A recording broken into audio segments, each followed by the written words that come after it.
there, friends. Namaste. This is Jill Loftus of Newt Astrology, and this is your planetary energy forecast for the week of October the 4th. All right, so I'm peeking at my Llewellyn calendar here. I just popped into a park to film this, and I'm filming it well in advance. I'm going to be doing some traveling.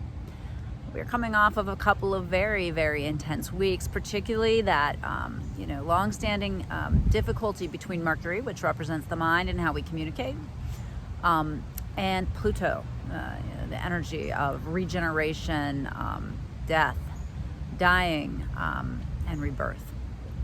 So, as we come into this week, we've got some nice flows of energy. All right, and so the beautiful thing is that this is what the universe does. It gives us some complexities, difficulties, and then gives us a little boost up. And so as we move into the beginning of the week, we've got a beautiful blessing beam of energy from the Mercury to the Jupiter. So it could bring in a little bit more optimism after the darkness of a couple weeks. It could also, because the moon is trining Uranus and Pluto on Monday, this could also bring in just a little bit more positivity. You might be feeling a little bit more comfortable with change, okay? So that's just kind of an overview of the beginning of the week. The real action starts midweek when we get to our new moon for the month. And Libras, this is your new moon, and it's not the most sparkly new moon, okay? I told you guys to do your manifestation back in September. The moon had a little bit more of a blessings energy around it versus this moon. So this new moon's at 7:05 a.m. on Wednesday the 6th. It's at 13 degrees of Libra. All right. So this is fantastic. Brings in relationships of all kinds into focus, where things are in balance or not in balance. But partnerships of all kinds tend to be featured. But it is also the day that Pluto stations direct. Now, when the big outer planets station, this is when they kind of pause and either move forward or backwards. Because there's such long waves of energy, we really look at the day that happens and look at the symbolism around that to kind of see how that energy is going to play out for us. So Pluto moving forward, really watch the signs and symbols on that day, okay? So to high vibe that new moon and the Pluto direct, do some rituals, do some, if you know where Libra is in your chart, for sure, do some rituals that focus on that area of life.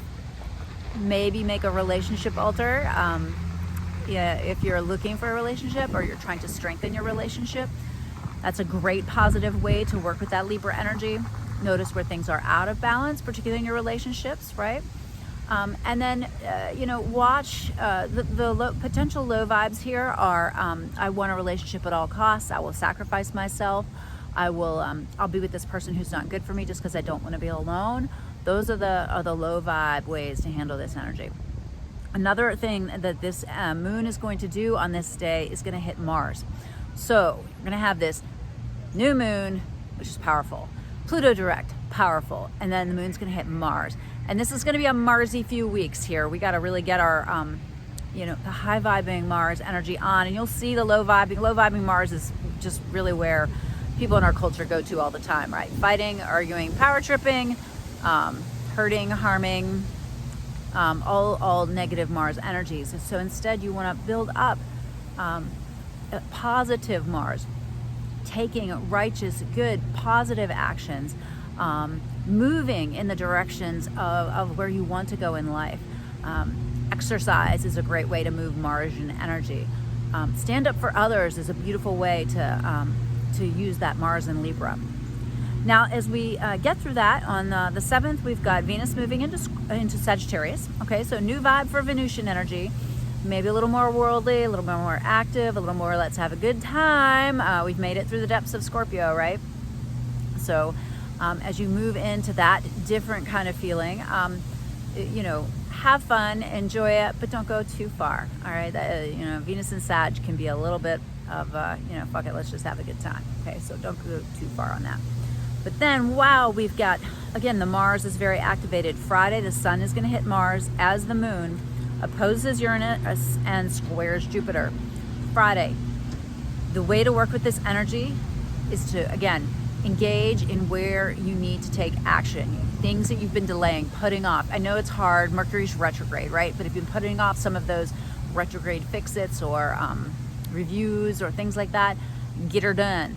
All right, but really avoid people who are complex, drama people, angry people. You know, the guy who flips you off as you're driving down the road. Don't feed that energy. Okay, try to not be resonant with that anger or upset. And if it happens in front of you, there's something about you that's resonant with it. So try to move that energy through exercise. You know, write it out, burn it, let it go. Try not to be resonant with low Mars vibes. And then as we get to Friday, Friday goes into Saturday, another huge weekend. So we've got the sun touching Mercury, Mercury touching Mars, the moon touching Venus, and then the moon is going to sextile both Pluto and Saturn. What the hell does all that mean? Okay, so what I would say is there's going to be a lot of pivotal conversations. There's going to be a lot of ideas circulating. There's going to be a lot of opinions. There's going to be a lot of drive to converse, to talk, to exchange ideas, to read, to inform yourself.